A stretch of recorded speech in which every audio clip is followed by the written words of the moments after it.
তো বন্ধুরা কিং মুভির টিজার ড্রপ করে দেওয়া হয়েছে কালকে। তো টিজারটা আমি দেখলাম, তো টিজারটা কেমন হচ্ছে সেটা আলোচনা করবো তোমাদের সাথে। তার আগে বলে যদি তোমরা যদি রিভিউ দেখা পছন্দ করো তাহলে আমার চ্যানেলটা সাবস্ক্রাইব করে দিও, কারণ আমি চ্যানেল সবসময় রিভিউ করে থাকি। তো এই টিজারের সময় রাখা হয়েছে 46 সেকেন্ড। তো টিজারটা আমার কাছে কেমন লাগছে যদি বলি, টিজারটা আমার কাছে কিন্তু ভালো লাগছে। আরও কিছু প্রবলেমও আছে, সেটা তোমাদেরকে আগে বলবো। তো এই টিজারটার কথা যদি বলি, টিজারের ভিতরে তোমার হলো এই মুভির রিলিজ ডেট অ্যানাউন্সমেন্ট করছে। এই মুভিটা রিলিজ করবো তোমার 24 ডিসেম্বর 2026-এ। এখনও 11 মাসের সময় আছে এই মুভিটা রিলিজ করতে।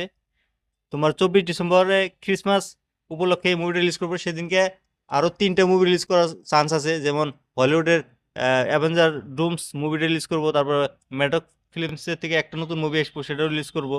তো 3টা 4টা মুভি এই মুভিটার সাথে ক্ল্যাশ হবো।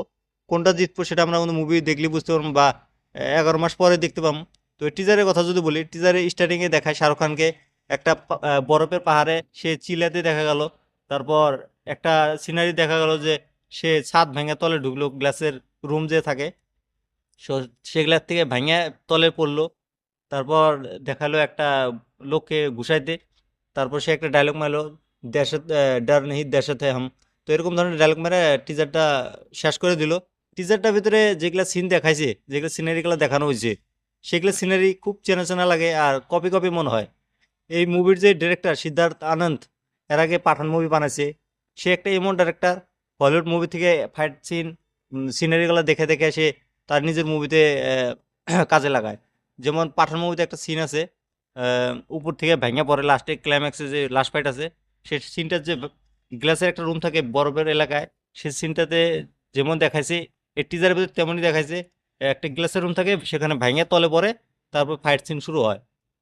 এরকম সিন আমরা পাঠান মুভিতে দেখছি অলরেডি। বারে বারে এরকম সিন বারে বারে রিপিট করা কি দরকার ভাই? অন্য কিছু একটা বানানোর চেষ্টা করো। তো টিজারটা আমি খারাপ বলবো না। এখনো টেলারটা কি যেহেতু বাড়ানো গিয়ে, টেলারটা বাড়ালে আমরা দিশা পাবো যে টেলারটা কী লেভেলের আর মুভি কাহিনিটা কী লেভেলের হবো। তার আগে অনুমান করা খুব কঠিন। তো টিজারটা আমার কাছে তো অ্যাভারেজ ভালোই লাগছে। তোমরা যদি টিজারটা এখনো দেখো নাই, টিজারটা যে দেখো, টিজারের ভিতরে শাহরুখ খানের যে লুকটা দেখাচ্ছে সেটা কিন্তু ভালো লাগছে। চুল টুল পাকা, টেনশনেই পাচ্ছে না, রং করছে ভগবান জানে এই মুভিতে। তো তোমরা টিজারটা দেখে আমাকে কমেন্ট করে জানিয়ে দাও টিজারটা তোমাদের কাছে কেমন লাগছে। আর এই রিভিউটা কেমন লাগছে সেটাও কমেন্ট করে জানিয়ে দাও। এরকম রিভিউ দেখার জন্য আমার এই চ্যানেলটা সাবস্ক্রাইব করে দিও।